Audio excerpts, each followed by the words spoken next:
Buenas tardes, bienvenidas a este encuentro online que celebramos en el Día Mundial de los Océanos y en donde vamos a poner la mirada y el pensamiento en diversos aspectos que, a modo de pinceladas, mostrarán la importancia de los océanos, su estado actual y, por último, la necesidad de contar con herramientas útiles para su protección integral.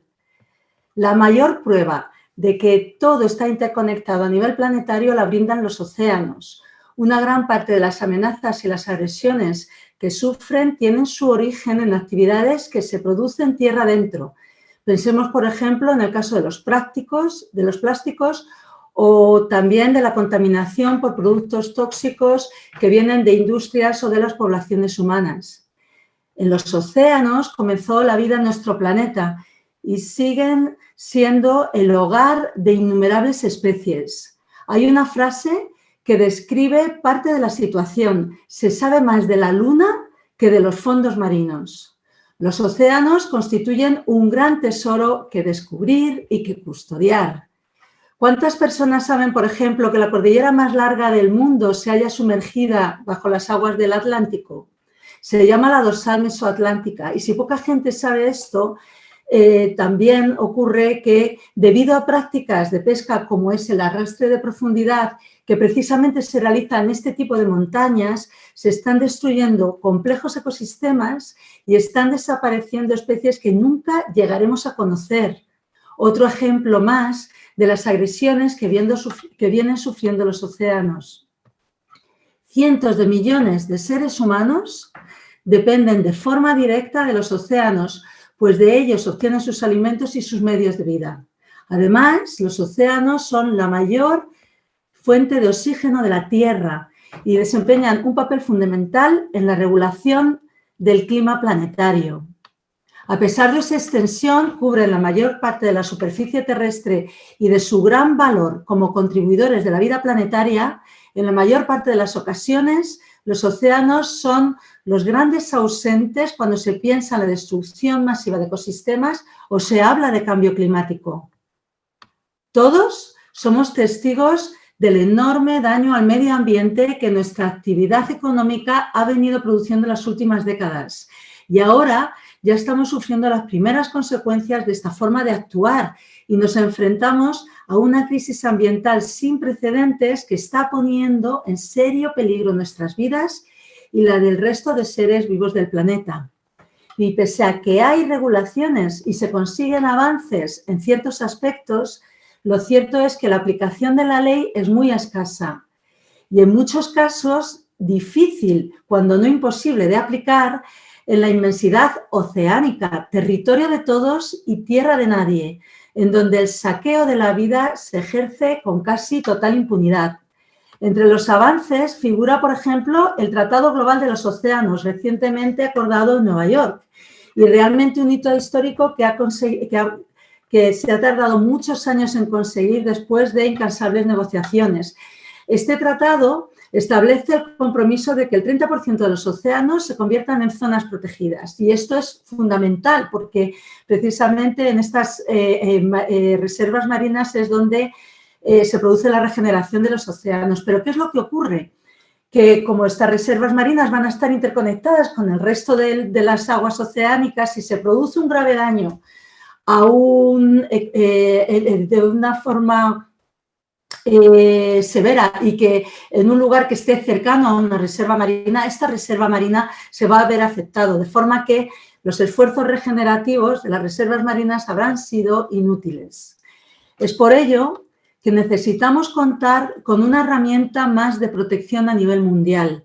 En la actualidad se reconoce como ecocidio el grave daño o la destrucción masiva de la naturaleza y hay un movimiento mundial cada vez mayor que pide que el ecocidio se convierta en un crimen internacional para que figure tanto a nivel jurídico como ético junto a los crímenes peores que se pueden cometer. Estoy hablando de genocidio o de crímenes de lesa humanidad. Cada vez más gobiernos también se están sumando a esta iniciativa de tipificación de este nuevo crimen, tanto a nivel nacional como a nivel internacional. Y cuando pensamos en la ley penal, siempre pensamos que está hecha para castigar, pero en realidad está hecha para prevenir que se produzcan hechos moralmente inaceptables. El carácter preventivo de la ley penal cobra una mayor relevancia en cuanto que se trata de establecer una protección legal a lo que más valor tiene para nosotros. Así, para proteger la vida humana contamos con el crimen de asesinato y de la misma manera, para proteger a la naturaleza necesitamos contar con una ley internacional que proteja la vida en la Tierra, que proteja los valiosos ecosistemas que sientan la base de la vida planetaria y, por supuesto, que proteja a los ecosistemas marinos, pues los océanos son vitales para la existencia de todos los seres vivos. Y esta regulación penal internacional es también absolutamente necesaria para establecer una línea roja que las actividades humanas no deban traspasar. Y en vez de crearse regulaciones específicas para cada tipo de actividad, también contaremos con esta línea roja ética y legal, marcada para todos, que diga lo que no es aceptable o cuando una actividad no es ecológicamente sostenible. Y en cada tipo de actividad así, los que la realizan tendrán que ver qué es lo que pueden hacer o no dentro de este marco legal. Y las juntas directivas de las empresas mirarán a sus obligaciones ambientales desde otra perspectiva, al saber que no podrán realizar una actividad si como resultado de la misma se produce un ecocidio, ya que incurrirán en una actividad criminal a nivel internacional. Así pues, contar con la Ley Internacional de Ecocidio también implicará reforzar las leyes y acuerdos con que ya contamos, ayudará a apostar por actividades sostenibles y regenerativas que pondrán el mantenimiento de la vida en primer lugar y será una herramienta vital que ayudará a prevenir los graves daños a los ecosistemas terrestres y marinos. Hoy es el Día Mundial de los Océanos y por ello hemos organizado este evento en el que miraremos los océanos desde diferentes perspectivas. Y antes de comenzar, vamos a poneros un pequeño vídeo que habla precisamente sobre esto y que hemos realizado desde Stop Ecocidio para celebrar el Día Mundial de los Océanos. Los océanos son vitales para la existencia de todos los seres vivos. El agua dulce y la mitad del oxígeno que respiramos tienen su origen en los océanos. Los derrames de petróleo, residuos tóxicos, la pesca de arrastre, el vertido ilegal y la acumulación de plásticos son sus principales fuentes de devastación. Los océanos se están volviendo cada vez más ácidos debido a que absorben más dióxido de carbono de la atmósfera. Las barreras de coral, sustento de la vida marina, están siendo gravemente afectadas. En los últimos 30 años hemos perdido el 50% de los corales del mundo y el resto está en peligro de extinción. Protejamos los océanos del ecocidio y salvemos el corazón azul de la Tierra. Únete a nuestro colectivo Océanos por la Ley del Ecocidio y firma para que los estados conviertan el ecocidio en un crimen internacional.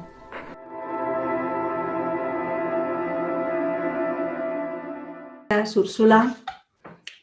Voy a agradecer a las 6 personas que están hoy con nosotros para hablarnos de cuál es esta realidad que vivimos en la actualidad con respecto a los océanos, grandes amenazas que sufren, más allá de las tan conocidas como, por ejemplo, el problema de los plásticos, que sí que está de continuo en los medios de comunicación, pero hay muchas más perspectivas desde donde mirar a los océanos, por qué son tan importantes para nosotros, tan importantes para la vida, por qué hay que protegerlos y cuál es el alcance de las agresiones que vienen sufriendo. Para esto contamos con un panel fantástico de expertos que nos ayudarán a mirarlo desde estas perspectivas. Y vamos a comenzar con Carlos Trench. Carlos Trench es ingeniero técnico industrial y técnico de señales marítimas. Ha trabajado durante 27 años en AEMET. AEMET es la Agencia Estatal de Meteorología de España y lo ha hecho como observador de meteorología del Estado y además ha participado en 2 campañas yendo a la Antártica como técnico de AEMET. Carlos, Tú que has estado años trabajando con la meteorología y conoces cómo funciona la interconexión climática a nivel planetario, ¿puedes por favor explicarnos el papel fundamental que juegan los océanos en la crisis climática en la que estamos inmersos?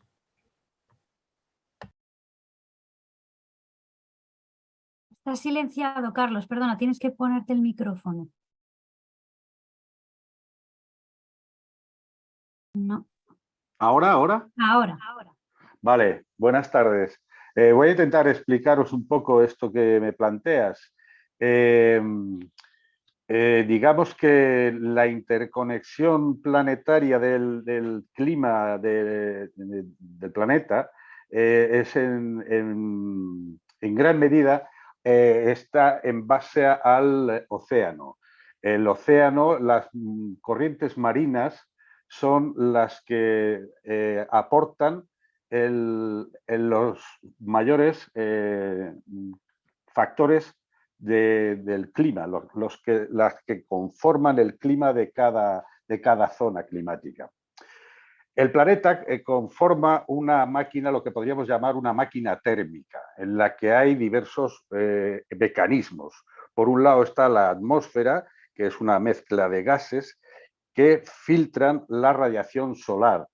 La radiación solar sería el gran parámetro que dinamiza el clima del globo. Una vez que esa radiación climática pasa a través de la mezcla de gases que conforman la atmósfera y llega a la superficie terrestre, la superficie terrestre, como todos sabemos, está formada 3/4 partes por el océano y la otra 1/4 parte es tierra. La inercia térmica, el calor específico del agua, es muy superior al de la tierra.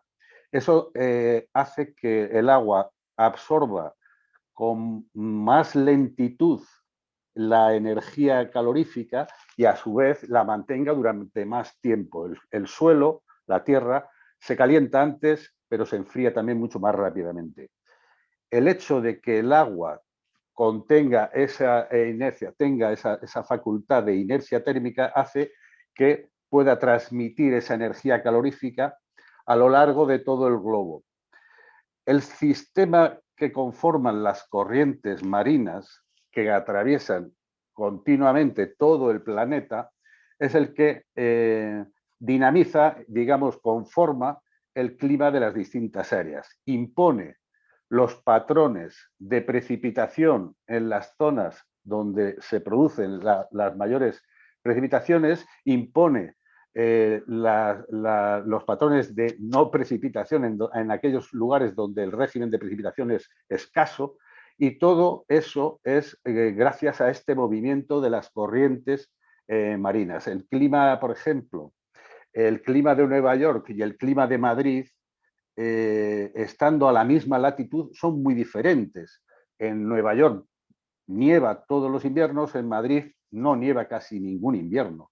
Eso es debido a que la península ibérica está bañada por la corriente del Golfo de México, que es cálida, mientras que la bahía de Nueva York está bañada por la corriente del Labrador, que viene del Ártico y es mucho más fría. Eso le conforma ese clima mucho más frío a la ciudad de Nueva York respecto de Madrid. Es un ejemplo típico de esto que os quería poner de manifiesto. La interconexión entonces del clima es debido al océano, debido a estas corrientes, se ve muy afectado por el cambio climático, porque el cambio climático está suponiendo, tiene varios efectos sobre el océano. Por ejemplo, la aceleración de los glaciares, que produce un mayor vertido de hielo al océano, hace que se produzca una mayor aportación, un mayor aporte de agua dulce. El agua dulce, por definición, es más ligera que el agua salada. El agua salada es más densa. Al ser dos fluidos de distinta densidad, hace que uno se deslice sobre el otro. Esto es uno de los factores que dinamiza una corriente oceánica. Una corriente oceánica se mueve por temperatura, pero también por salinidad, por diferencia de densidad. Un mayor aporte de agua dulce como consecuencia de que haya una aceleración de los glaciares, puede producir un cambio en estas corrientes oceánicas. Un cambio en las corrientes oceánicas podría llegar a significar un cambio drástico de todo el clima del planeta. El que la corriente del Golfo se detenga o no llegue hasta la península ibérica puede suponer que la península ibérica tenga un cambio drástico de su climatología, que vengan inviernos mucho más fríos que los que tenemos hasta ahora, por el ejemplo que os comentaba antes.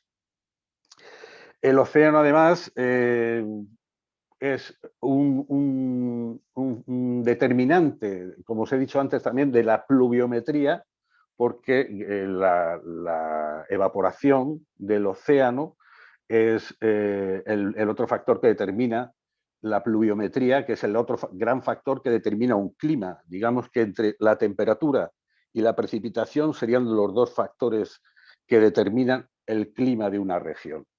La evaporación del agua de mar es la que conforma el movimiento de masas de aire húmedo que producen a su vez la precipitación en determinadas zonas.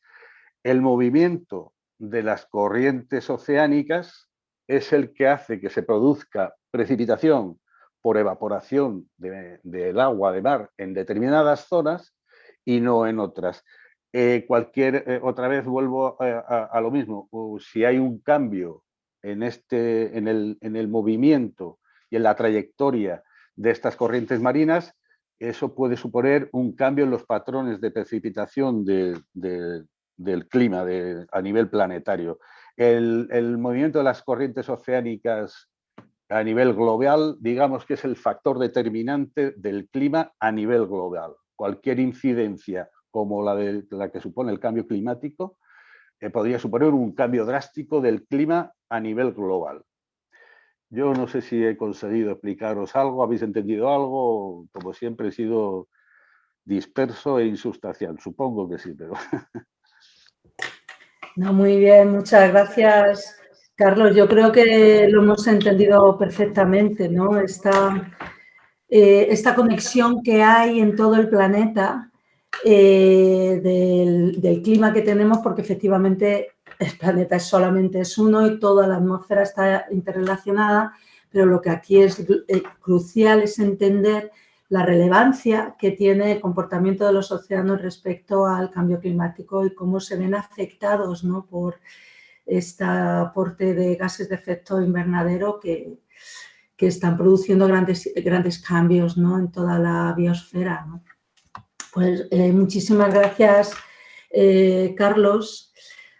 Ahora voy a dar paso a Paulina Chamorro. Paulina Chamorro es una chilena que está viviendo en Brasil desde hace años. Ella es periodista que lleva más de 2 décadas cubriendo temas medioambientales. Ha tenido un programa de radio propio durante 10 años y en la actualidad dirige un programa llamado Voces do Planeta, Voces del Planeta, que es un podcast pionero sobre temas medioambientales en Brasil y que ya lleva 7 años en antena. Además, Paulina ha surcado los mares a bordo de un velero para tratar de tener una idea de cuál es el alcance, ¿no?, del deterioro de los océanos y la necesidad de concienciar sobre su protección. Es colaboradora de National Geographic Brasil, Go Outside o ECO y es miembro de la Liga de las Mujeres por el Océano, Liga das Mulheres pelo Océano, desde su fundación. Y yo quiero resaltar un poquito lo que hace esta liga. La liga es un movimiento en red que integra los esfuerzos de emancipación de las mujeres con la lucha por la conservación del océano. Promueve iniciativas que se vuelcan en la sustentabilidad de los océanos y en el fortalecimiento de la cultura oceánica. Y entre otros proyectos tienen uno muy interesante que se llama la Ilha do Conhecimento, la Isla del Conocimiento, en donde desarrollan contenidos y textos relacionados con los océanos, contando con el apoyo científico y académico. Paulina, ¿Nos puedes contar, por favor, cómo estáis haciendo frente desde la Liga a la invisibilidad de los océanos en las conversaciones de protección ambiental y tu visión del activismo por los océanos desde un punto de vista ecofeminista, haciendo de puente para la sociedad, para que la sociedad entienda la importancia de los océanos? Hola Maite, buenas tardes, directo de Brasil, buenas tardes a todas las personas que nos están viendo, a todos mis compañeros y compañeras que estamos aquí conversando. Muchas gracias por la invitación. En nombre de todas las mujeres, somos un movimiento colectivo que ya abarcan 2.500 mujeres en Brasil que están trabajando en diferentes frentes por la conservación de los océanos. Esta es una red que fue creada en 2019, justamente en el día 8 de marzo, el Día Internacional de la Mujer, para sacar de la invisibilidad dos frentes: el protagonismo de mujeres frente a proyectos de conservación y por la lucha del océano, y el mismo océano. Yo estoy en Brasil, trabajamos en un país que es continental y que tiene una gran concurrencia el océano. Nosotros tenemos la Amazonía, 60% del territorio brasilero es ocupado por la Amazonía, y existe el dicho de que la Amazonía es el pulmón del mundo. Entonces nuestro primer desafío es hacer que la sociedad entienda que el gran pulmón del mundo son los océanos. Y a través de eso tenemos una línea de trabajo encima de cambio climático, encima de polución y encima de extracción del océano, que creemos que son tres frentes hoy de amenazas graves al océano, y tratamos de trabajar ahí con mucha comunicación. Trabajamos también con políticas públicas, o sea, con advocacy, como tenemos un gran pool de expertas, podemos generar y estamos generando materiales técnicos que puedan asesorar gobiernos para que puedan tomar buenas decisiones. En el caso, como en este tema de este webinar, es un tema sobre legislaciones también, ¿no? Entonces, creemos que hay un trabajo muy importante que se puede hacer por ahí también. No solamente la educación ambiental para que la gente, como tú dijiste, Maite, pueda entender el papel del océano en su vida, pero también que podamos auxiliar los gobiernos para sacar el océano de la invisibilidad también en la tomada de decisiones, ¿no? Entonces tenemos hace 4 años ya estamos trabajando en algunas frentes diferentes.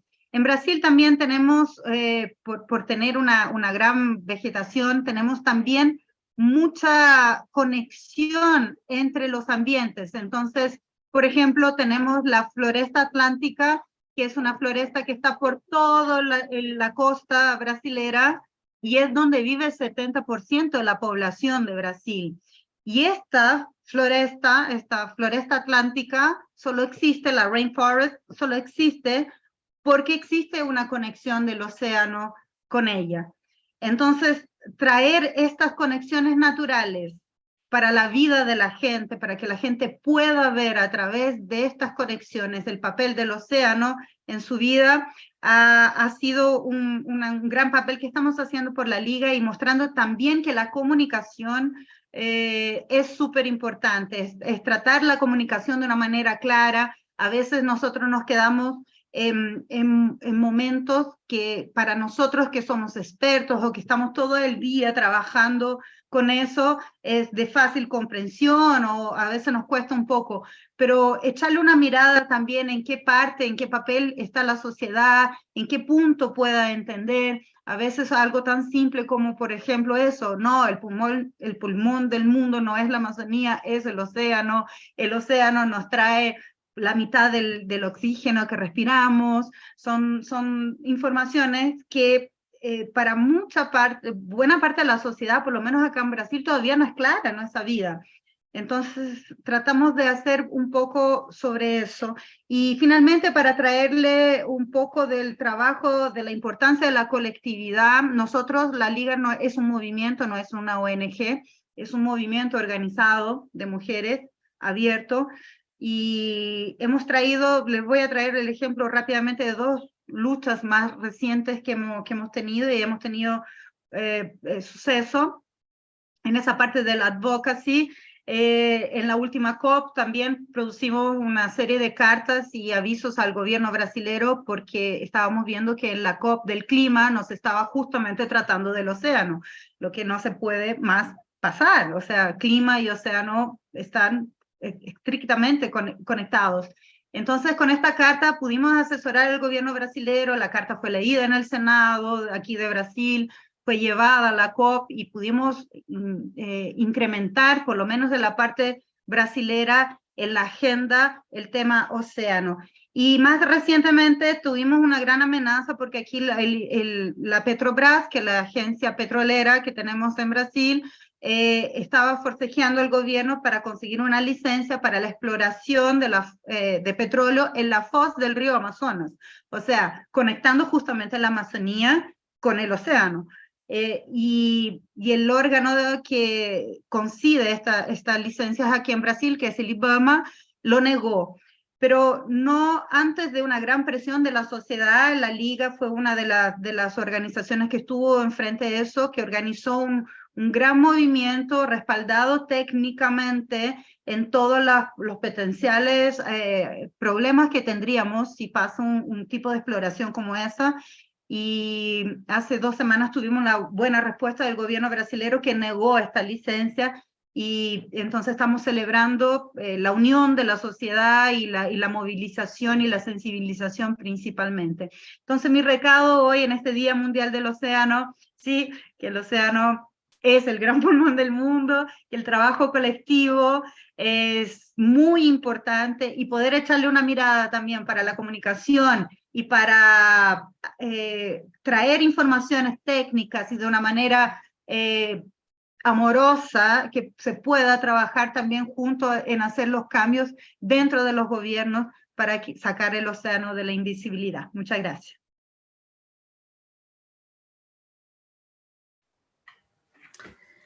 Muchas gracias, Paulina.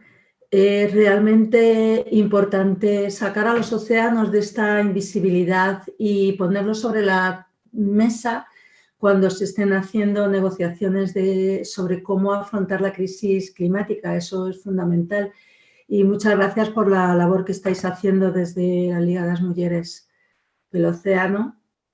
Yo me gustaría recordar a los que están participando en este evento que pueden realizar preguntas tanto en el chat como en la caja de preguntas y respuestas, y animo a realizarlas, ¿no?, sobre los diferentes temas que vamos a tratar.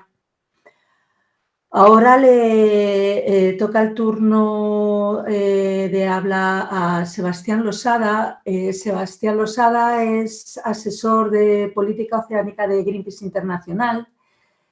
Él ha combinado su trabajo en foros políticos con varias expediciones marítimas para documentar las pesquerías de aguas de profundidad y las repercusiones que tiene la pesca ilegal, la pesca no declarada y la no reglamentada. Sebastián también se ha centrado en el impacto de las prácticas pesqueras industriales en las comunidades costeras y el papel que tiene la pesca y la acuicultura en la seguridad alimentaria. En el año 2012, además, Sebastián se pilló un año de excedencia para trabajar en Bruselas como asesor de pesca del Grupo de los Verdes. Sebastián, tú tienes una larga experiencia de ver con tus propios ojos qué es lo que está sucediendo en los mares y cómo se están vaciando los mares de vida con métodos de pesca, con prácticas que son totalmente insostenibles, ¿no? Pero además de este tema sangrante, ahora los océanos cuentan con una nueva amenaza que se añade a esta sobrepesca y a la grave contaminación que se ha venido produciendo en las últimas décadas. Y se trata de una amenaza que puede desencadenar ecocidios de grandes proporciones, ¿no? Me refiero a la minería de profundidad, y es un tema que realmente el público no conoce, ¿no? La sociedad en general no conoce, y es una nueva amenaza que se cierne sobre los océanos, ¿no? Entonces, Sebastián, ¿puedes contarnos en qué momento nos encontramos respecto a estos temas y la importancia de establecer una moratoria internacional a la minería de profundidad? Bueno, muchas gracias, Maite. Gracias a todos los ponentes y a los que estáis asistiendo a este seminario web. En primer lugar, muchas gracias a Ecocidio Internacional por invitar a Greenpeace a participar en el evento, más un día como hoy, Día Internacional de los Océanos. En el tema del ecocidio hablamos sobre todo de qué herramientas legales tenemos, ¿no? En nuestra caja de herramientas para poder seguir avanzando en la conservación de los océanos o para tratar de poner freno y solucionar algunos de estos problemas. Y bueno, sí que quería, antes de hablar de minería submarina, pues mencionar que también el derecho internacional sigue evolucionando. En marzo de este año tuvimos el culmen de 20 años de trabajo, 10 años de negociaciones de un nuevo instrumento internacional para la protección de la biodiversidad en alta mar. Ese tratado que se finalizó en marzo está ahora mismo todavía sin firmar. La firma es el 19 y 20 de este mes en Nueva York, así que confiamos que tendremos este tratado ya firmado. Todavía no comenzará a aplicarse. Es un tratado que requiere la firma y la ratificación por parte de 60 países, es decir, que bueno, confiamos en que pueda ser una ratificación rápida y que podamos pues, tener las herramientas que proporciona este tratado disponibles lo antes posible. Pero bueno, mencionar que por suerte el derecho internacional pues, va evolucionando, aunque desgraciadamente pues, muy lentamente en comparación con la velocidad a la que ha ido avanzando la crisis, que es una crisis global y que como es una crisis global precisamente pues, afecta también a quizás que es el medio más global que, como explicaba antes, tenemos en todo el planeta. Bueno, desgraciadamente el impacto de las actividades humanas sobre el medio marino hace mucho tiempo que ha alcanzado ya una escala global. Vemos, por ejemplo, el caso, o sea, hay muchos casos que se puede mencionar, el caso, por ejemplo, vinculado quizá a la pesca de los tiburones como el grupo más amenazado de vertebrados que hay en el mundo, la acidificación de los océanos, que si cabe es un ejemplo pues paradigmático de hasta qué punto ha alcanzado al conjunto del planeta la contaminación por gases de efecto invernadero que está haciendo de los océanos un medio más ácido, el aumento de la temperatura del mar, la contaminación por plásticos y muchos otros. Bueno, por supuesto, desde la sociedad civil seguimos tratando de poner freno al origen, a la causa de estos problemas.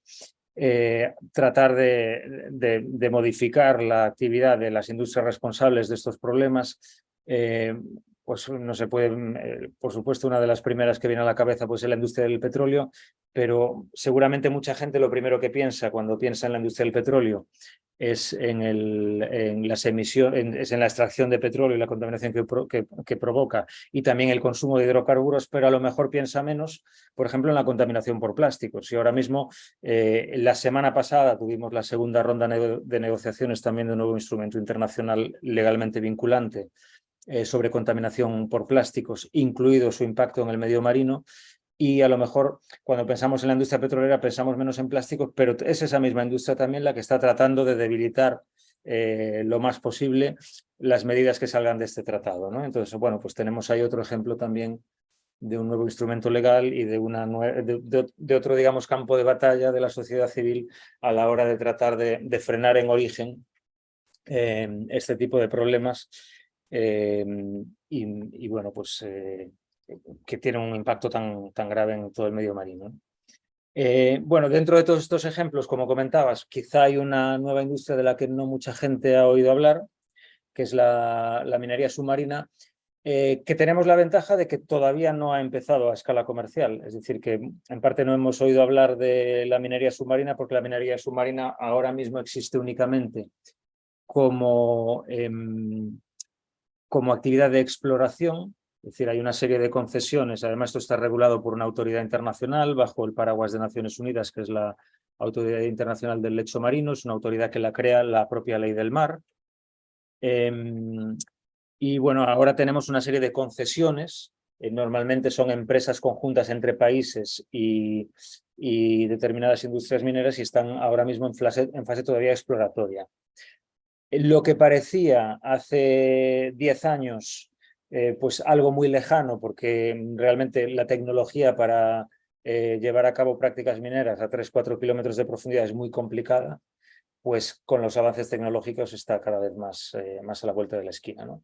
Pues bueno, para quien no haya oído hablar de esto, además hay una característica muy importante, porque la industria también ha aprendido mucho en las últimas 3-4 décadas de visibilización de la crisis ecológica global, que es la lucha por la narrativa, ¿no? Entonces, esta industria minera lo que nos viene a decir es que necesitamos este tipo de minería si realmente queremos una transición energética a energías renovables, si queremos una electrificación de los medios de transporte, pues para poder proporcionar los minerales que serán necesarios para hacer esa transición, no hay otra manera que ir a las profundidades marinas, donde tenemos, pues en las grandes planicies abisales, estos nódulos polimetálicos que se llaman, que son unos nódulos en forma de, pues, como de patata, que son ricos en manganeso, en cobalto, en níquel, y lo que vienen a decir es que, bueno, que ellos no son un enemigo de la conservación de la biodiversidad, sino que son un gran aliado, porque la solución a la crisis climática pues pasa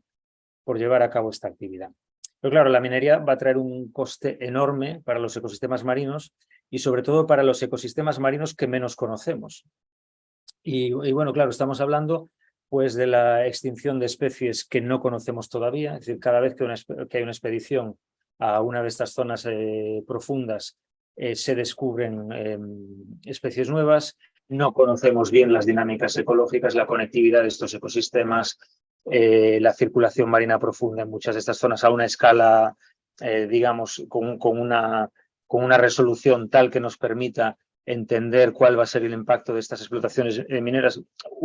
Por ejemplo, un estudio publicado hace cosa de un mes, pues exponía que en la zona de Clarion-Clipperton, que es digamos, la zona en la que comenzarían estas explotaciones de minería submarina, pues los científicos habían encontrado más de 5.000 especies animales distintas y estimaban que entre el 88 y el 92% de las especies de esa zona no están todavía descritas por la ciencia, ¿no? Entonces son muchas veces zonas muy aisladas que no están bien conectadas y claro, el grado de endemismo es enorme y no tenemos ni siquiera las herramientas para entender el impacto que tendrían este tipo de explotación, ¿no? Entonces hablamos, bueno, de plumas sedimentarias que podrían extenderse durante cientos de kilómetros. Hablamos, por ejemplo, de una fuente nueva de un problema que ya es grave en el medio marino, que es la contaminación acústica. Un reciente estudio publicado también que trataba de evaluar algo que es difícil porque todavía no tenemos esta actividad, no se está produciendo a escala comercial, pero trataba de evaluar qué posible impacto podría tener a nivel acústico. Pues una de las cosas que resaltaba es el posible impacto que podría tener en las zonas abiertas del mar, pues este tipo de actividad en las poblaciones de grandes ballenas que están ahora empezando a recuperarse después de 40 años de moratoria sobre la caza comercial de ballenas, ¿no? Para darnos una idea de la escala, pues el área del lecho marino que sería impactada para extraer nódulos en el Pacífico, en esta zona de Clarion-Clipperton, pues serían unos 1,5 millones de kilómetros cuadrados, que es el área combinada pues de España, Portugal, Francia, Bélgica y Alemania, ¿no? Para que nos hagamos una idea. Entonces, bueno, sí que, por decir un par de cosas más a nivel legal, porque creo que entronca muy bien con el debate sobre ecocidio. Es que, claro, tenemos un marco legal que fue aprobado hace 30 años. Hace 30 años, es decir, bueno, la ley del mar tiene más de 40, pero hace 30 años es cuando se aprueba un acuerdo de implementación de la ley del mar, que es el que establece esta Autoridad Internacional del Lecho Marino, es decir, es cuando se sientan las bases para la futura explotación minera del mar, hace 30 años, cuando, en primer lugar, no se tenía conciencia alguna de la biodiversidad que había en estas profundidades, es decir, se pensaba a grandes rasgos estas grandes profundidades marinas eran zonas muy vacías de vida, porque por supuesto la luz no llega ahí, son zonas pues, en las que no se esperaba que hubiera esta biodiversidad que hay, no se disponía de la tecnología ni para explorarla ni para explotarla, y además tampoco se tenía ni conciencia de la crisis ecológica global, ni había alcanzado la dimensión que tiene 30 años más tarde. Es decir, el cambio climático era algo de lo que solo hablaban unos pocos ecologistas a los que tampoco se les tenía muy en cuenta. Claro, hoy en día, pues quizá no hemos avanzado suficiente en las soluciones, pero sí que por lo menos cada vez menos gente cuestiona la realidad y los peligros que supone el cambio climático global, ¿no? Entonces, bueno, tenemos este marco legal que está muy diseñado para la explotación, es decir, está pensado para facilitar la explotación minera, y eso crea unas dificultades a nivel legal tremendas a la hora de detenerlo. Incluso a nivel de la forma en la que se suceden las votaciones en la Autoridad Internacional del Lecho Marino. Es decir, parar un proyecto de minería es muy difícil. Y ahora mismo, además, estamos viendo como una sola compañía minera, que es The Metals Company, es una compañía canadiense, que ha establecido una empresa mixta con una pequeña isla del Pacífico, Nauru, pues está tratando de utilizar un vacío legal en la ley del mar que permite que incluso ahora mismo, que no existe todavía lo que llamamos el código minero, es decir, nosotros no pensamos que haya una forma sostenible de hacer minería, pero bueno, se está debatiendo a nivel internacional el conjunto de reglas, de regulaciones, de mecanismos de impacto ambiental, etcétera, que regularían hipotéticamente esa actividad comercial minera. Esas reglas no existen, se están negociando y estamos muy lejos de tener unas reglas adoptadas. Pero existe este vacío legal, este párrafo 15c en el anexo de uno de estos acuerdos, que permite que si un país dice que quiere comenzar a llevar a cabo estas actividades de minería, pues digamos que da un ultimátum de 2 años a la comunidad internacional para aprobar estas leyes. Ese ultimátum se cumple este 9 de julio y a partir de ahí pues podríamos encontrarnos en una situación en la que podría autorizarse una primera actividad comercial minera, incluso en la ausencia de estas reglas básicas, ¿no? Pues bueno, sí. Sí, es que estamos con el tiempo ya un poco pasado. Lo dejo es ahí. muy, muy interesante todo lo que estás diciendo, muy, muy interesante, además muy ilustrativo de cuál ha sido la situación, porque lo que está ocurriendo en los océanos es un reflejo de cómo se ha montado nuestra sociedad global.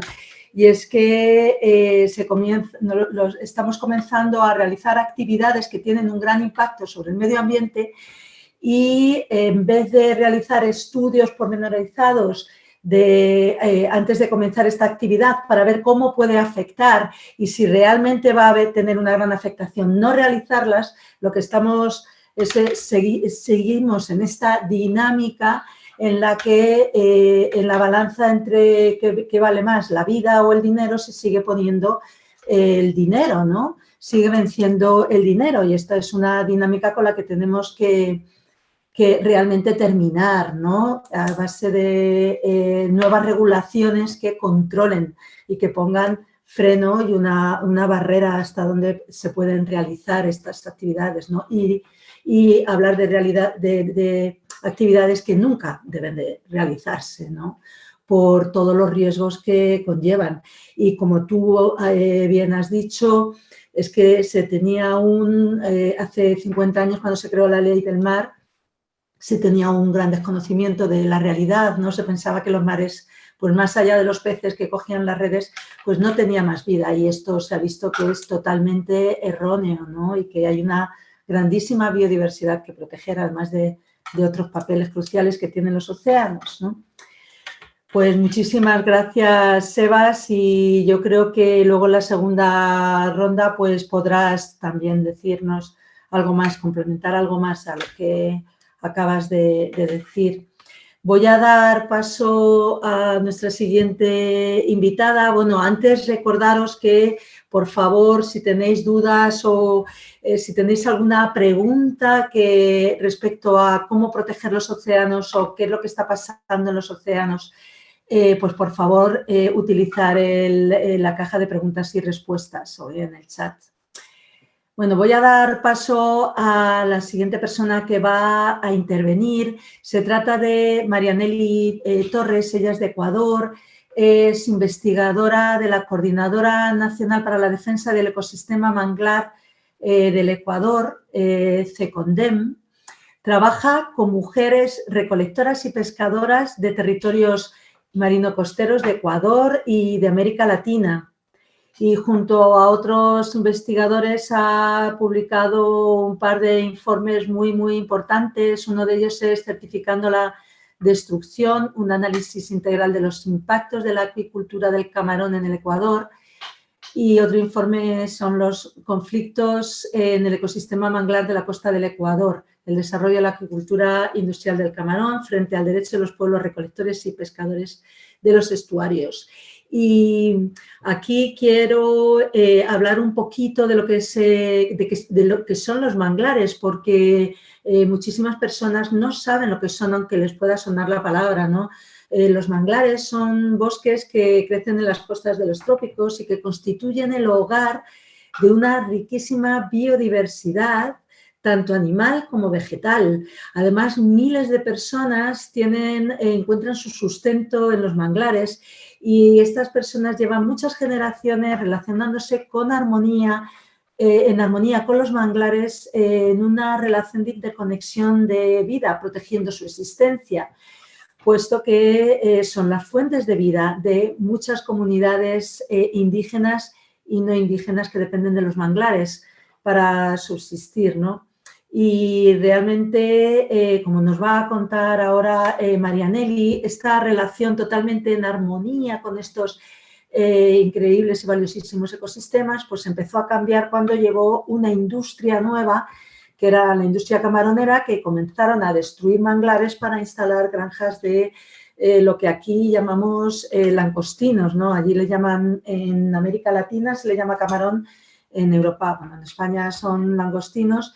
Y se trata de una industria que además los destinatarios son los países del norte global. Marianelli, ¿nos puedes contar cuál es el valor del ecosistema manglar para la vida de los territorios marino-costeros? Buenas tardes, buenos días y muchas gracias por la invitación. Aprovecho y le mando un abrazo al Sebas de Greenpeace, que nos ha hecho el favor también de recomendarnos para la invitación y con quien hemos llevado luchas importantes. Un beso, Sebas. Yo quería plantear la importancia de entender a los territorios marino-costeros en estas complejas interrelaciones, ¿no? Pero también la importancia de sentir estos territorios que habitamos y que nos habitan, ¿no? Porque en estos territorios se construyen nuestros sueños, nuestra cultura, nuestros cantos, nuestra identidad, nuestro arraigo, ¿no es cierto? Entonces, cuando se pone en peligro, cuando se amenaza a estos bienes comunes como es el océano, están amenazando toda esta cultura de la humanidad, ¿verdad? Entonces, quiero plantear desde ahí, desde esta mirada, lo que es el ecosistema manglar.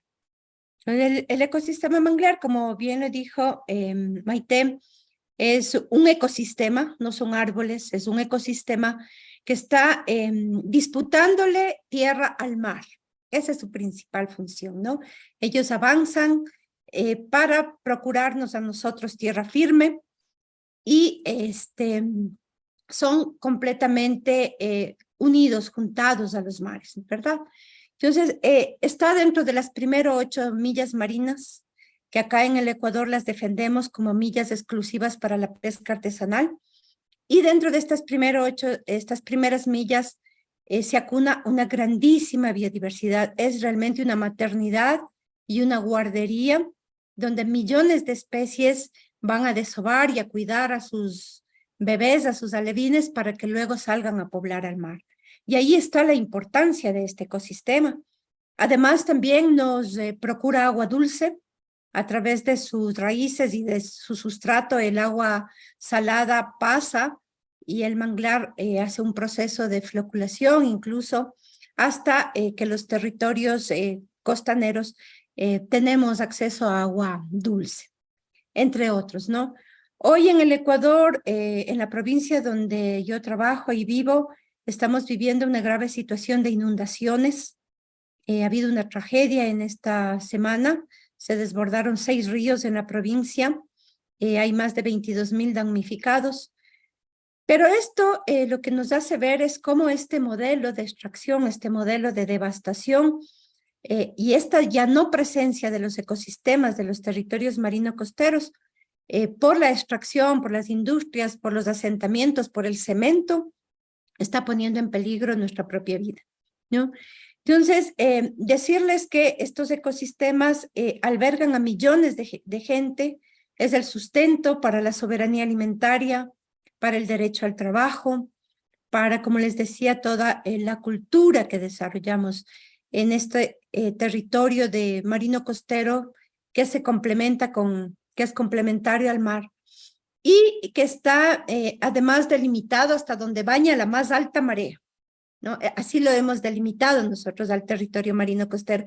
Es decir, somos gente del océano, somos gente del mar, porque la más alta marea nos baña, en el caso del Ecuador, hasta 40 kilómetros adentro, río adentro, ¿no? Entonces, debemos considerarnos gente de territorios marino costeros, gente del mar. Pero como bien lo mencionaba también, las amenazas son muy grandes. Las amenazas para este ecosistema y para estas 8 millas, la gran amenaza que se ha desarrollado en los últimos 40 años es la acuacultura industrial del camarón. Tenemos actualmente 250.000 hectáreas de piscinas camaroneras bordeando toda la costa ecuatoriana, donde anteriormente había manglares, y ha desplazado y asesinado a miles de recolectores y pescadores de los estuarios. Es el primer rubro de exportaciones no tradicionales en el Ecuador y por lo tanto tiene muchos incentivos a nivel nacional, invisibilizando el trabajo y la provisión de alimentos que hace la pesca artesanal y la recolección, que es fundamental para las poblaciones y para las economías locales. Tenemos ahora otro gran problema alrededor de la declaración de las áreas protegidas marinas. En estas 8 millas, el Ecuador ha planteado hacer un corredor de áreas protegidas marino-costeras, donde se desconoce todo derecho de poblaciones recolectoras y pescadoras. Es decir, la conservación se la hace por un negocio, ¿verdad? Por el negocio ahora de canje de deuda, por un negocio de bonos azules, pero no se la hace pensando en la sobrevivencia vital, ¿no es cierto?, para las poblaciones locales. Esta es otra amenaza grande que se tiene y contra la que estamos justamente hoy día pronunciándonos, porque planteamos nosotros que estos bienes comunes de la humanidad debemos tener unos derechos reconocidos sobre ellos. Los océanos, los bienes comunes deben ser un derecho humano. Planteamos que es nuestro derecho a que sobrevivan los océanos y a que tengamos nosotros el acceso a estos océanos. Planteamos también que se le debe reconocer derechos como naturaleza, ¿no es cierto?, por el derecho a la vida y a la restauración de la naturaleza. Nuestra propuesta es esa, el reconocimiento de los derechos de las comunidades, derechos colectivos sobre estos territorios, pero también un derecho humano global. Creo que es fundamental pelear por este derecho global que tenemos a que la vida que se genera en los océanos siga sosteniendo nuestras propias vidas. Eso por mi parte, y muchas gracias nuevamente.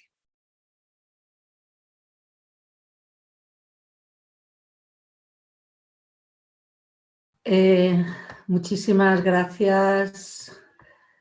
Muchísimas gracias. La verdad es que, Marianely, has planteado varias cosas, ¿no?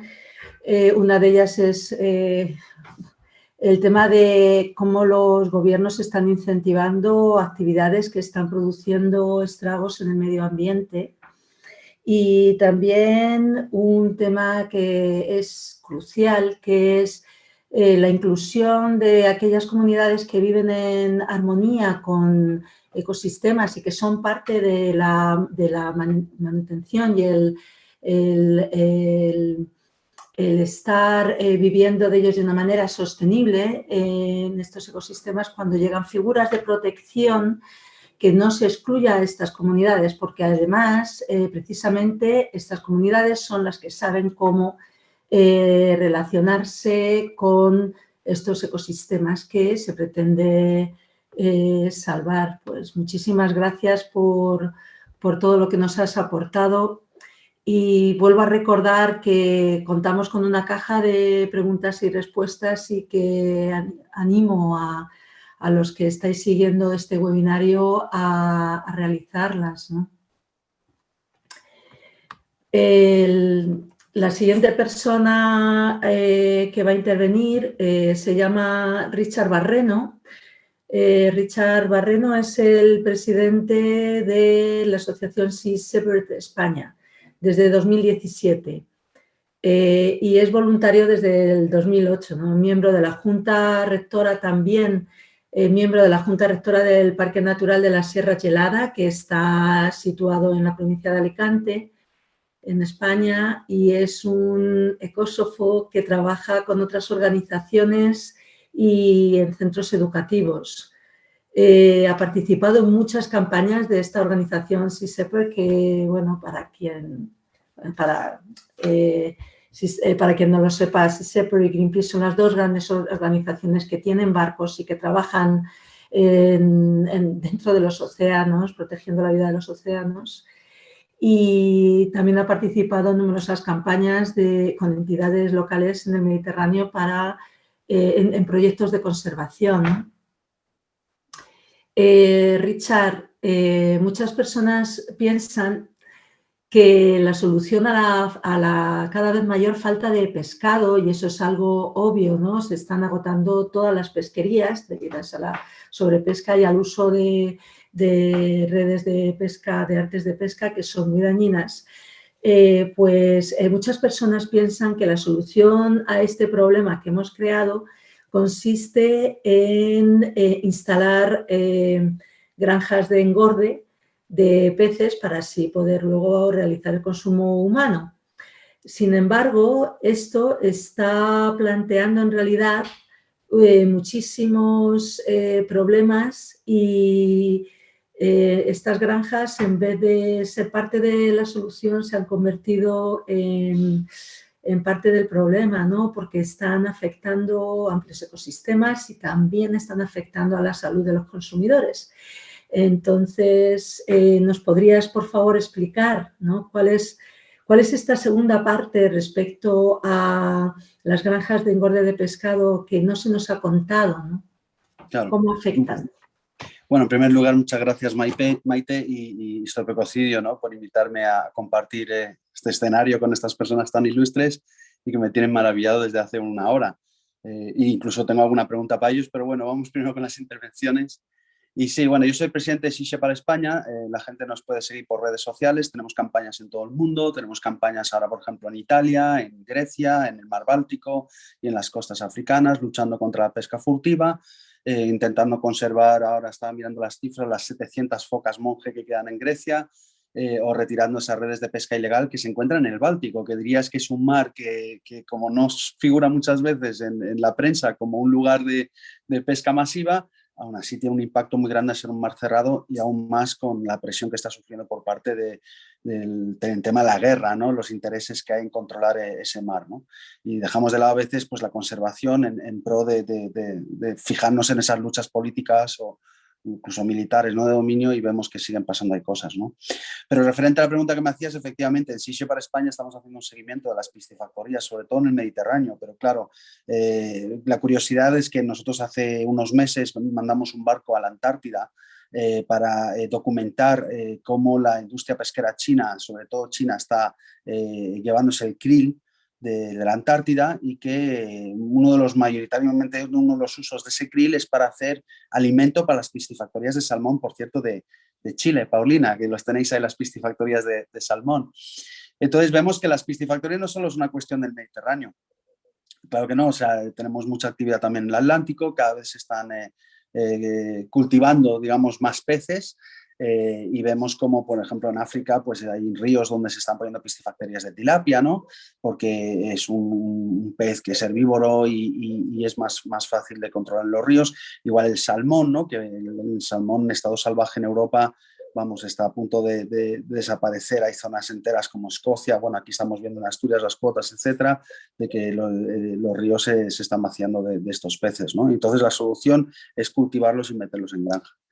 A lo que decías, Maite, bueno, lo que decía el compañero Sebastián también, la lucha por la narrativa, ¿no? Llegamos aquí donde llega una industrialización y de lo que en un momento pudo ser en algún momento puntual, pues actividades de familias que establecen pues su cultivo, nos hemos visto ahora que pues son ya cuestión de multinacionales que están intentando absorber a otras empresas para intentar establecer toda una industria dedicado al cultivo de los peces. De hecho, si miramos un listado de las 10 empresas de piscifactorías más grandes de España, vemos que 4 ellas tienen el mismo domicilio social, o sea que vemos que esto se está convirtiendo en toda una industria grandísima. Y referente que pasan con este tema específico es que la gente conoce la acuicultura porque hace unos años se vendió como una alternativa ecológica a la explotación de los cadaveros naturales, pero lo que no se está diciendo es que debido a esa masificación de peces que se están acumulando en las redes, sobre todo aquí en el Mediterráneo, estamos hablando de lubina, dorada, corvina,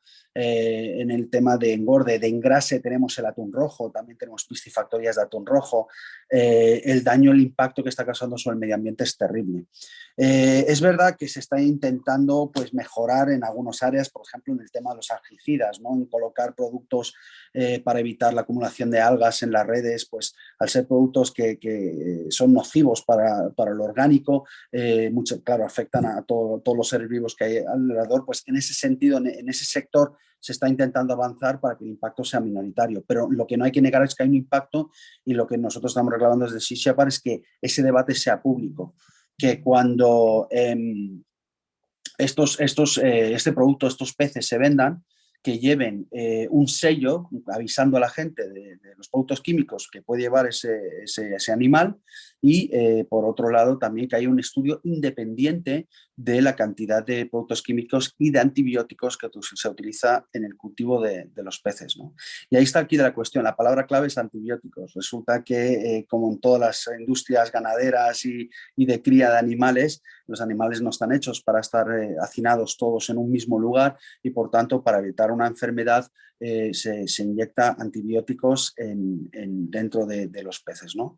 Esos antibióticos terminan repercutiendo en otras especies también de la zona que interactúan con esos piensos van cargados con antibióticos. Algunas personas del sector dicen que es muy puntual el uso de antibióticos. Lo que nosotros no podemos tampoco valorar es que no sabemos exactamente cuántas veces se echan, pero si se echa durante un periodo alargado, de todas formas, ese producto está ahí y la gente tiene derecho a saber si está consumiendo o no antibióticos, porque muchos de esos antibióticos después interfieren con procesos medicinales o en el caso de que pueda afectar la aparición de superbacterias o inmunidad de esas bacterias en tratamientos médicos, ¿no? Si estás consumiendo antibióticos durante una época prolongada, a tu salud se va a resentir. Y si lo estás comiendo de un producto que no te va avisando de lo que estás consumiendo, ese es el tema, ¿no? Hemos detectado pues, en algunos informes. Es verdad que también hay un secretismo, ¿no? Sobre la información de qué tipo de productos llevan las piscifactorías, debido a que cada piscifactoría es diferente, cada empresa utiliza métodos distintos, pero por lo general suele ser oxitetraciclina, sulfamida, tripomotriprina y florfenicol. Son algunos de los antibióticos que se utilizan, ¿no? Otros antibióticos han sido prohibidos por la Unión Europea, pero vemos que hay países como China, etcétera, que al tener esa prohibición la Unión Europea o Estados Unidos, ellos lo siguen utilizando o relajan los controles sobre su uso. Entonces vemos que hay algunos medicamentos que son realmente peligrosos para la salud humana y que se están usando en pescados que vienen de otros países donde no hay un control sanitario, ¿no? En el caso del panga, por ejemplo, en Vietnam, ya saltó hace tiempo, ¿no? El tema de la contaminación del panga de ciertas partes del río Mekong y vemos como ese producto llegó a algunos supermercados y no llevaba el aviso ni de origen ni el tema de se ponía donde estaba procesado, pero no se hablaba de la composición química de algunos de los productos que llevaban esos peces, ¿no? Entonces, bueno, nosotros en Sea Shepherd seguimos en proceso de recopilar información, estamos haciendo networking con muchas organizaciones, pero nos damos cuenta que es verdad que la acuicultura no hay una organización que se dedique exclusivamente a esto y que la oposición a la acuicultura suele ser de municipios, pequeñas administraciones, pequeños grupos activistas locales, y nosotros lo que queremos es acaparar todo ese movimiento, no acaparar, sino acumular el conocimiento y hacerlo público para que la gente ya entre en el debate y pueda empezar a conocer lo que está ocurriendo y tener derecho a participar, porque a raíz de lo que decía Sebastián, yo creo que en el avance tecnológico lo que siempre ha faltado no solo en España, sino en todos los países, es una democratización de esa tecnología, que las personas puedan acceder a la tecnología que se está implementando en las esferas naturales, en parajes naturales, en el mar, etcétera, que la gente pueda saber cuál es la repercusión de esa tecnología, qué coste tiene en recursos humanos o para la comunidad donde tiene lugar, ¿no? Y por tanto que la gente pueda participar. Yo vivo en un pueblecito, tenemos delante 2 piscifactorías, el pueblo no sabe lo que está pasando, no sabe la situación que hay en la bahía. Yo creo que qué menos que a la hora de situar esas piscifactorías ahí, que la gente sepa cuáles van a ser las consecuencias de esa actividad industrial en su zona, ¿no? Y ya hablando como en Stop Ecocidio, ya conocéis, ¿no? Tema de prospecciones petrolíferas, minería, como decía el compañero Sebastián. Claro, necesitamos una democratización de la tecnología, necesitamos comunidad, que por eso te agradezco también, Maite, porque aquí hacemos comunidad cuando nos juntamos, pero necesitamos hacer comunidad precisamente para que estos temas estén al orden del día y podamos hablar de ellos para después poder decidir con conocimiento. El tema está que si las piscifactorías solo se quedan en una rueda del engranaje de un producto que llega al supermercado y que la gente consume, realmente nos estamos dejando la parte más importante, que es el impacto para el mundo natural y en consecuencia para nuestra salud, ¿no? Entonces espero que sigamos trabajando en este tema, pero que, como decía el compañero también Sebastián, el tema de la minería, hay muchos impactos industriales en los océanos, y hoy en el Día de los Océanos hay que tener en cuenta de que no se trata del océano solo de la parte que vemos o la parte que conocemos, sino también se trata de esas partes que están fuera de vista, pero que tenemos que tener siempre presente en mente, ¿no? Y yo ya te digo, bueno, en Sea Shepherd podemos estar hablando horas, ya lo sabes, Maite, las campañas que tenemos, pero no, yo muy agradecido esta oportunidad que nos habéis dado y estoy fascinado con los comentarios de los compañeros, y ya te digo que tengo alguna pregunta por ahí, sobre todo Carlos, Sebastián, alguna pregunta sobre lo que han dicho que me ha parecido fascinante. Entonces, gracias.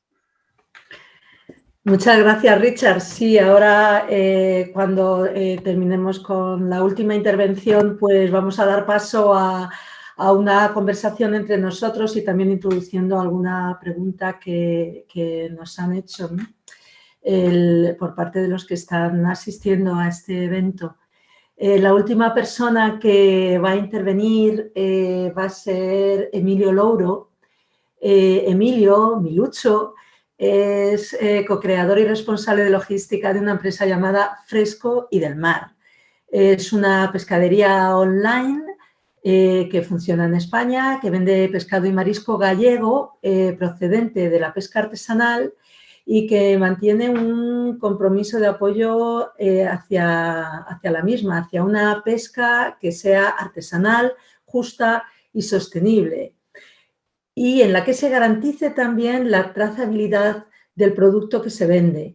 Además, Emilio pues, ha sido secretario de la Cofradía de Pescadores de Lira, que es un puertecillo que está situado en A Coruña, en Galicia, ¿no? Y fue secretario de la Cofradía durante 25 años, así que está muy acostumbrado a ver qué es lo que llega desde el mar, ¿no? A mí me gustaría aquí, antes de darte paso, Emilio, pues decir que efectivamente los pescadores así, a grosso modo, tienen muy mala fama. Existe una gran piratería en los mares porque se están vaciando de vida y los pescadores lo saben, ¿no? Pero aquí a lo que hay que ponerle valor es que hay otras formas de conseguir este alimento que los seres humanos necesitan, ¿no? Entonces, hay otra manera de conseguir esta comida, y es una manera que es posible, es económicamente viable y además es muy necesaria. Entonces, Emilio, como empresario que trabajas con productos que se obtienen de la pesca artesanal, ¿nos puedes dar tu visión desde dentro del mundo de la pesca y cómo es tu propuesta para tener un futuro con océanos llenos de vida? Está silenciado, Emilio. Tienes que ponerte el micro. Perdón. Antes de nada, muchas gracias a Maite y a Stop Ecocidios por permitirme participar en esta interesante jornada. Y quería empezar precisamente por una de las puntualizaciones que hizo Maite, que respecto a la mala imagen que tiene normalmente la gente que se dedica a la pesca, ¿no? Precisamente, si hacemos una encuesta a nivel social sobre cómo podríamos definir a un pescador, posiblemente entre una de las definiciones aparezca la palabra furtivo, ¿no? Y no todo el mundo pues, tiene esa forma de actuar tan irresponsable. Hay mucha gente que está fundamentalmente dentro de la pesca artesanal, que está haciendo las cosas razonablemente bien y que quieren hacerlo incluso mejor, pero a veces se encuentran incluso con que la propia inacción de la administración o la falta de apoyo a propuestas que salen del sector para proteger y conservar los océanos, pues se ven bueno, que parece que están chocando contra una pared. Es algo ilógico, es algo que no se llega a comprender cómo una administración puede petardear o incluso paralizar determinados proyectos, como pueden ser las propias creaciones de reservas marinas de interés pesquero, que pueden ser herramientas muy interesantes para poder hacer la pesca de una forma responsable y sostenible. Pero lo cierto es que sí pasa. Pasa porque básicamente en este tipo de herramientas creo que es fundamental que el pescador asuma el protagonismo y que de alguna manera se erija como cogestor de la gobernanza de los mares. Y aquí es creo que donde está el problema, ¿no? De que al político, a las administraciones le tiemblan las piernas al saber que pueden salir propuestas interesantes del sector y que pueden ser capaces de gestionar algo que ahora mismo a determinadas administraciones pues le cuesta hacer, ¿no? Y fundamentalmente para mí, yo creo que en un día como hoy de celebración del Día de los Océanos, creo que tanto nos aportan los océanos, nos abastecen de pescado y marisco, regula el clima, contribuyen a nuestra salud con los productos que nos da. Yo creo que llegó el momento de corresponderle y retribuirle cuidando y preservando los recursos. Y creo que aquí todos, y cuando digo todos, toda la sociedad civil tiene un papel importante. ¿Y cómo? Pues yo creo que la sociedad civil tiene que dejar de ver los océanos como un vertedero. Los propios pescadores, aquellos que tienen las tentaciones de pescar de forma ilegal y de tener actitudes pues, de sobrepesca, pues también tiene su parte de protagonismo. Y, como apuntaba antes, los propios gobiernos, las administraciones públicas, que también tienen que tener un poquito más también de protagonismo y dejar hacer a quien pretende intentar gestionar de forma responsable los recursos pesqueros. Pero la sociedad civil en realidad es la verdadera protagonista para evitar el daño inmenso que le estamos haciendo a los océanos. Y fundamentalmente en la parte que ya me corresponde ahora como poniéndome la chaqueta de comercializador, yo creo que desde la distribución y los comercializadores que nos dedicamos a vender pesca artesanal, pues tenemos que tratar de sensibilizar y comunicar a nuestros clientes de la importancia que tiene pues, consumir de forma justa y sostenible también, ¿no? Y para ello es importante facilitarle toda información para que se sepa en todo momento de dónde procede el pescado, quién pesca, dónde se pesca, porque un consumidor informado posiblemente pues acabe siendo un consumidor responsable y que de alguna manera pues se puede elegir también como guardián indirecto de los océanos, ¿no? Porque ellos serán capaces de hacer un consumo responsable y la acción de compra nos tiene que llevar a hacer. Aquellos que tengan las tentaciones de hacer las cosas mal dentro del sector, pues de alguna manera pues lo que pueden es tirarle de las orejas o por lo menos dejar de consumir aquel producto que no venga procedente de la pesca sostenible, ¿no? Y ahí creo que desde consumidores particulares, comedores colectivos de grandes empresas que tienen comedores importantes, también pueden contribuir a mejorar la salud de los océanos, haciendo un consumo responsable, ¿no?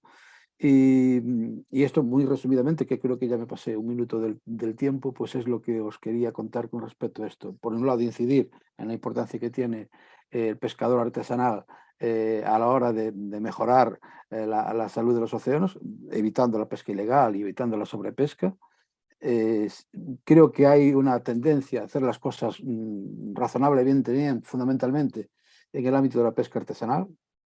Y por otro lado, el papel que tienen que tener el resto de la sociedad civil en sí a la hora de hacer el acto de consumo, ¿no? Que creo que el consumo se tiene que hacer de forma responsable, y ahí es donde incluso podemos educar, entre comillas, a los pescadores que tengan esas tentaciones de hacer las cosas que no se deben, ¿no? Totalmente de acuerdo. Emilio, es que has dicho muchas cosas muy importantes, entre ellas la importancia que tiene la concienciación, ¿no? En esto yo creo que estamos todos de acuerdo, la importancia que tiene el que todas las personas, todos los ciudadanos, ciudadanas tengan conciencia de qué es lo que está sucediendo a nivel planetario con los océanos, cómo nos repercute, etcétera, ¿no? Y la fuerza que tenemos todas las personas para poder cambiar las cosas desde nuestras casas en el momento que tomamos decisiones en qué vamos a consumir y qué no vamos a consumir, ¿no? Queda muy poquito tiempo y entonces a mí me gustaría, bueno, como ha dicho Richard, él tiene alguna pregunta. Yo creo que es el momento de esto, de lanzar preguntas concretas y de respuestas muy breves. Yo tengo algunas preparadas, pero bueno, hay una que voy a lanzar que lo ha dicho una de las personas que está asistiendo, ¿no? Y es cómo se pueden proteger los estados ante la sobrepesca que sucede un poquito más allá de sus costas, ¿no? Y que si realmente el Tratado de los Océanos, si realmente puede proteger a estos estados que son costeros y que están viendo disminuir sus bienes pesqueros, ¿no? Yo no sé si alguien me puede responder a esta pregunta que nos ha lanzado Osvaldo, de una manera muy breve, ya digo. Solo hago un inciso, y es que la compañera Paulina creo que va a tener que irse en breve, quizá la primera que se tenga que marchar, entonces si os parece bien el darle paso primero por si tiene que comentar o aportar algo. Muy bien. Muchas gracias Úrsula. Sí, en realidad aquí en Brasil es feriado, así que estamos todos están todos muy corridos.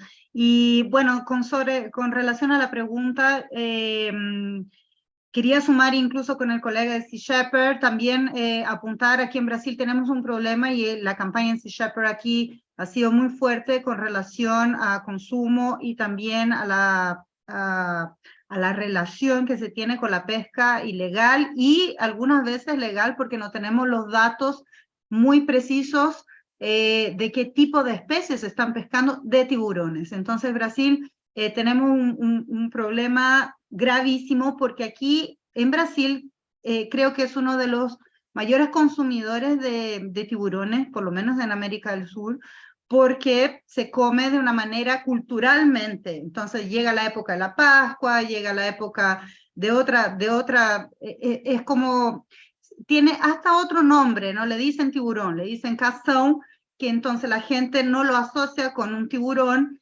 y entonces tenemos eso, incluso sirven cação, tiburón, en escuelas, en comida en las escuelas. Entonces hay una relación de consumo, pesca y de cómo se va a resolver eso, y al mismo tiempo de una omisión del Estado, porque tenemos hace 10 años, no tenemos una relación de las especies que se están pescando en Brasil, no tenemos la información, entonces hay una relación un poco confusa y eso acaba llegando a la sociedad de una manera también muy confusa. Entonces, yo creo que, de nuevo, como dije al principio de la charla, hacer el papel de la comunicación como una base en nuestra puente entre el conocimiento, entre el activismo y entre la sociedad es fundamental, y es lo que estamos haciendo también. En el términos de la pesca, me gustaría también traer el problema del plástico, ¿no? Porque creo que casi el 70% hoy de la basura plástica que está en el planeta viene de las redes de pesca, de las redes fantasmas, y hay todo un problema de las redes también fantasmas que se quedan llevándose toda la vida marina, porque se quedan ahí flotando, no se degradan y también tienen un problema grande. Entonces son dos puntos que podría aportar de cómo estamos viendo por acá, por Brasil, de estos dos temas que están directamente relacionados con la pesca, sea la pesca artesanal, sea la pesca industrial. Y de nuevo, muchas gracias por la oportunidad de poder estar aquí. Me quedo un poquito todavía escuchándolos y después me retiro. Aquí en el chat voy a dejar el @ por Instagram para que puedan seguir a la Liga de las Mujeres por el Océano. Y de nuevo, Maite, muchas gracias por haber organizado esta charla tan importante hoy día. Muchísimas gracias. Muchísimas gracias, Paulina.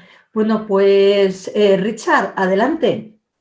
No, que tenía razón Paulina, en la campaña Sea Shepherd Brasil, el tema de cazón aquí en España también estamos viendo que se está dando cazón o caleya, o le dan 1000 nombres distintos a muchos peces que tienen bioacumulación de metales y que se están dando a los niños, cuando la recomendación del gobierno español a través de la ESAN, ¿no? La Agencia Española de Seguridad de la Alimentación y Nutrición, es que no se esté dando a mujeres embarazadas o a niños pequeños cantidades de estos animales que tienen acumulación de metales.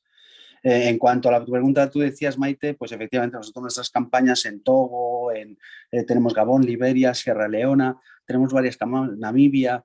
Pues nosotros con los barcos de activistas de Sea Shepherd acudimos a estos sitios para físicamente intervenir, detener esos barcos y junto con las autoridades del país llevarlos a puerto. Llevamos más de 50 barcos incautados, pero esto no es nada sin los que estáis detrás también de las instituciones, haciendo que las leyes se vayan modificando y se vayan actualizando, y que con eso nosotros después tenemos la autoridad legal, jurídica y como no moral de detener esa pesca furtiva. Entonces, claro, y esa es nuestra parte.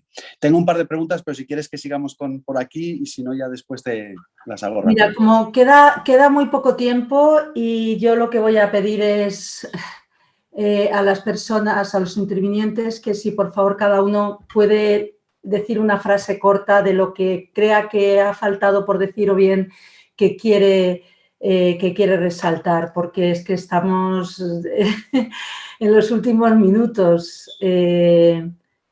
Así que, si os parece, por orden de intervención, cada uno hace una reflexión pequeñita sobre todo lo que ha surgido en la conversación de hoy.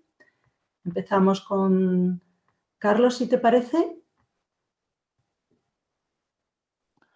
Sí, bueno, realmente me he quedado muy impactado con todas las intervenciones, y realmente aún estoy intentando asimilar toda la información que me habéis dado, y yo por mi parte no soy capaz ahora mismo de aportar más de lo que he dicho antes.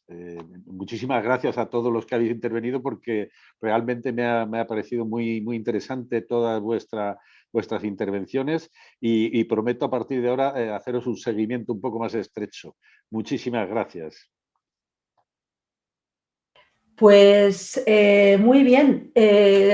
Si quiere alguno de los intervinientes añadir algo, Sebas, Marianelli, Emilio.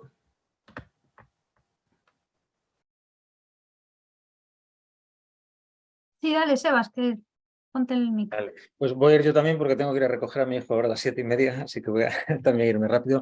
A mí me gustaría, quizá un tema que no mencionamos, yo no mencioné porque me centré mucho en un tema que tiene que ver mucho con los intereses de lo que al final es un sector incluso muy especulativo. Si alguna de estas industrias de minería submarina están vendiendo la idea, en particular la empresa ahora mismo que está a punto de hacer minería, está vendiendo la idea, incluso con la idea de hacer subir el precio de sus acciones hasta un determinado punto, vender venderlo y pasar a otra cosa, que es algo que el CEO de esta empresa ya ha hecho en 2 ocasiones.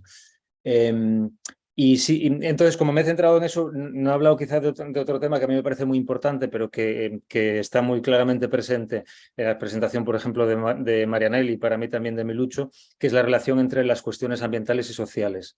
Es decir, y lo mencionó Marianelli con el tema de las áreas marinas protegidas a nivel costera, sobre todo. Es decir, yo creo que hay problemas que todos reconocemos que tienen que ver con la sobrepesca, como la sobrecapacidad, como el hecho de que tenemos demasiada capacidad pesquera, y que a la hora de solucionar esos problemas tenemos que hacerlo de una forma que beneficiemos a aquellos que pescan de una manera más responsable, a aquellos que generan mayores beneficios sociales en las comunidades que dependen de estos recursos, que cuando tenemos en cuenta cuando tenemos en cuenta los objetivos que hay de protección del medio marino, por ejemplo, a nivel de áreas marinas protegidas, hay que hacerlo de una manera que precisamente permita el acceso preferencial a las zonas en las que sí se pueda pescar de aquellos que pescan de una forma más sostenible. Es decir, que si no vinculamos, incluso cuando pensamos, por ejemplo, en lo que acaba de mencionar Paulina de los tiburones en Brasil, o sea, hay muchas de estas pesquerías en las que esta sobreexplotación de los tiburones tiene que ver con un mercado muy lucrativo y muy rápido al que se ven abocados muchos pescadores que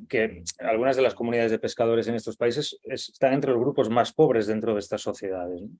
Entonces, bueno, simplemente quizá como reflexión en este marco de hablar también de qué mecanismos legales podemos utilizar, pues el hecho de que los problemas ambientales, sociales y económicos van de la mano, y cuando tratamos de solucionarlos tenemos que hacer de una forma que proporcionemos los mayores beneficios posibles a las comunidades que dependen de estos recursos, ¿no? Y que a veces, Marianelli lo mencionaba también, ¿no? El tema de los canjes de deuda externa, por ejemplo, con estas políticas de conservación se están convirtiendo en un problema en el que además incluso grandes ONGs están imponiendo su agenda a los intereses, pues a veces de algunas de las comunidades humanas más pobres que hay en estos países. Entonces, bueno, eso es algo que creo que tenemos que tener muy en cuenta. Y con esto me despido, disculpar que me vaya un poco corriendo, pero bueno, nuevamente muchas gracias por la invitación. Muchísimas gracias, Sebas, y muchas gracias también a Paulina, que ya nos ha dejado. Gracias, Sebas, por esta recogida que has hecho de varios puntos que se han hablado aquí, de uno que... Maite, te has silenciado sin querer.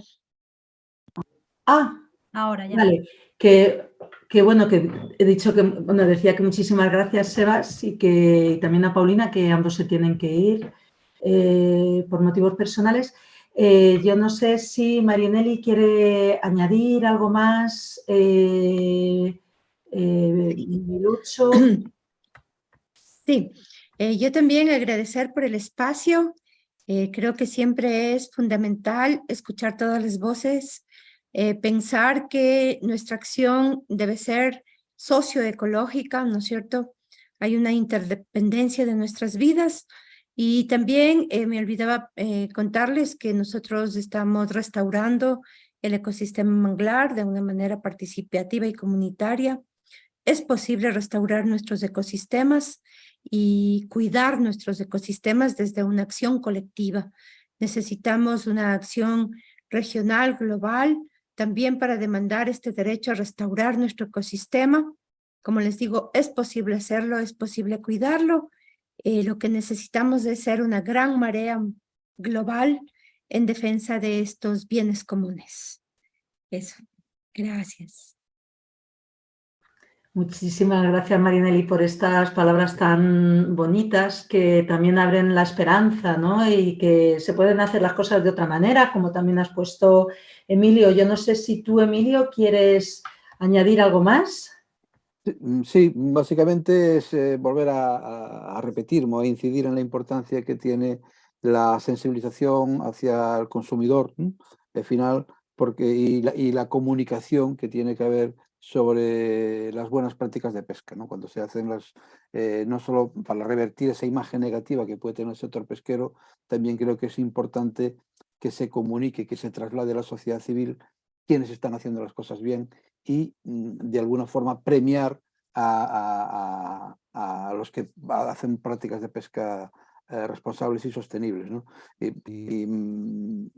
Fue impresionante el resumen final de Marianelli, que lo asumo, pero completamente además. Desde luego que sí. Desde luego que sí. Muchísimas gracias por todas vuestras intervenciones, porque, claro, yo sé que aquí nos hemos dejado muchas cosas en el tintero. Por ejemplo, los plásticos, que yo los mencioné también al principio y que han vuelto a salir, los ha hablado de ellos un poquito Paulina, pero es un tema tan grande en sí mismo que es que, y es un tema de que sí que se habla, ¿no? Entonces, la intención era hablar de otras cosas que están sucediendo en los océanos y que son bastante más desconocidas. Como ya estamos fuera de tiempo, a mí me gustaría terminar este evento